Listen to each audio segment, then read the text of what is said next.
Hello everyone, I'm the Spicer and welcome to the Gunpla Network. Today's unboxing of the high-grade Gundam AGE 2 Normal comes to you courtesy of those fine folks over at Canadian Gundam.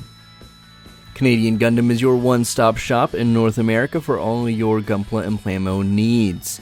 Not only do they have an extensive catalog, but also flat-rate shipping in the United States and Canada, and a private warehouse option. When you're checking their catalog and placing your order, don't forget to use the promo code Gunpla Network to save 10% off. The high-grade Gundam AGE 2 Normal that we're taking a look at today is part of a reissue that Bandai did for the 10-year anniversary of Gundam AGE, which is this year in 2021. The kit originally came out the same year the series aired, which was 2011, and for this age, this 10-year-old kit looks really good. It's very reminiscent of the Awakening of a Trailblazer movie kits. The large white portion of it not only feels very minimalisty and very clean, but it gives a very distinctive look, by comparison at least, to what was out at the time in the other Gundam 00 kits, the Gundam Seed kits, and the HGUC kits that existed at the time. We of course get a good, nice, detailed large shot of the Gundam AGE 2 in mobile suit mode, and then we get a slightly smaller scaled down version of the Strider mode jetting off the front of the box, and both look really good. I have to say, as much as I'm not a fan of transforming kits, this is probably one of my favorites. The transformation, at least in the show, is very simplistic, and from what I understand about the model kits and what I've seen and what I've built for other Gundam AGE stuff, it's very similar. It's very straightforward, it's very basic, it's very solid. Now, I like the H2 a lot, so you'll hear a lot of that throughout this, but once we move off the front of the box onto the sides, we get to see a little bit more about the Gundam AGE. We get some lore about it that largely you can probably find on the wiki, but is really just talking about its place in the Gundam AGE universe. A nice detailed shot of the model kit against a backdrop from the anime. Looks really good. We get all the legal mumbo jumbo and the barcode. On the other side, we have the fun to build Gunpla with the front and back visuals with some of the runners there.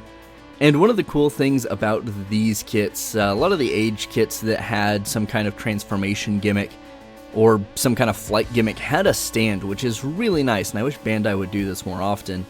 The stand was good, it was solid, it was very basic as well. You could house hands in it, it had two different pegs, you couldn't really tilt it, but you could rotate it, which was nice. So it's really cool to see that. But outside of that, the Gundam AGE 2 really just comes with your standard beam rifle, beam sabers, and shield. It does have a rather unique silhouette, but its accessories are pretty straightforward.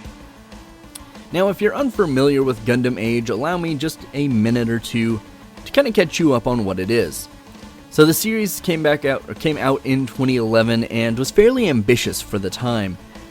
The idea was to cover roughly 100 years, or basically what equated to 3 generations of one family's struggle through a kind of space war, if you will. It wasn't necessarily as serious as something like the UC, and it was designed visually a little bit more to appeal to kids, but generally speaking, there were still quite a few of the more mature themes that Gundam was known for. The AGE 2 Normal comes to us from the second arc of Gundam AGE, in which we see the main protagonist of the first arc, Flit Asuno's son, Asemu Asuno, take up the Gundam AGE 2, which would be the successor to the Gundam AGE 1. If the Gundam AGE 1 was the RX-78-2, the AGE 2 is the Zeta, the AGE 3 would be the Double Zeta, and then the AGE FX would be the new. So they kind of have some contemporaries, some comparisons to draw from the UC in terms of their concepts, their gimmicks, some design features here and there. But generally, it's by far one of my favorite, or it's actually my favorite arc from Gundam AGE, and this is one of my favorite designs from Gundam AGE.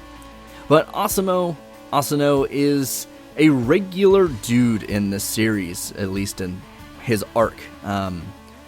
His father is the Gundam AGE equivalent of a new type, so his father is a little disappointed his son isn't as well.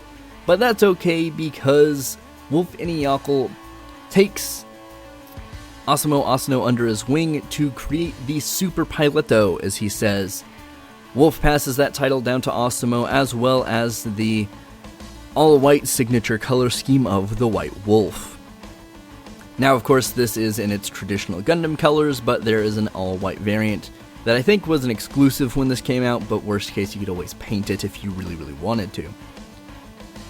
Now, let's go ahead and take a look at the actual plastic, because there's not actually a lot in this, but surprisingly, for as few runners as in here, there's not a lot of color correcting stickers. Everything's very color accurate, and that was something the Gundam AGE kits really strove for, was complete plastic color accuracy. Now, of course, that's not entirely possible for like things like the eyes or some of the lighty up effects like the Gundam AGEs have in the chest, but generally speaking, most of it is in solid plastic, which is really, really nice. So, starting off with the A plate, we have a combination of the white, the blue, and the little bits of red, and then the accent yellow pieces.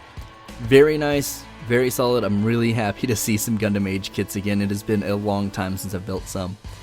The B plate is going to make up the rest of the blue on the model kit, which is going to cover the shoulders and the housings for the wing binder, as well as the feet and part of the Super Dodds rifle.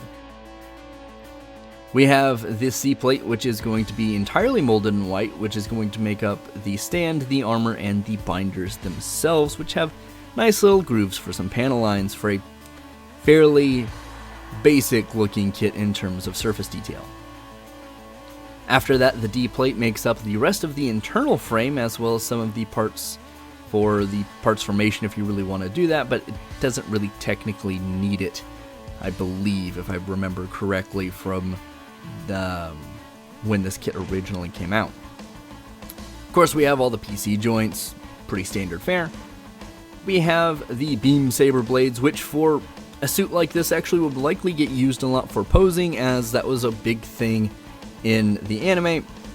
Asemu, for whatever reason, was just really into dual wielding his beam sabers and did a really good job at it. In terms of the stickers, nothing is really for the most part color correcting, with the exception of the two big gray ones on the shoulders, but if you're not putting it in Strider mode, you really don't need it. And even if you are, you really don't get too much of a different effect with the stickers. The rest are, for the most part, going to be some kind of foil sticker for a camera. We do have a couple of black stickers for the vents, but a little bit of panel lining marker would really fix that. Or if you just wanted to throw some quick paint in there, you can do that too. Then, of course, we have the manual. The Gundam AGE manuals are actually a fair bit smaller than like your regular HGUC or just most manuals now, so kind of a weird thing to notice, but it is something different. I am so excited to build this kit. I'm really looking forward to messing with this again. It has been so long since I built a Gundam AGE kit, and Gundam AGE holds a special place in my heart. It was really where I got into Gunpla a lot, and suits like the G-Exis, the G-Bouncer, the high-grade AGE 1, all really, really solid kits. A lot of the Vegan suits were really cool because they were really different and dragony looking, but by far the AGE 2 Normal is one of my favorite designs, only to be topped by its successor in the Dark Hound.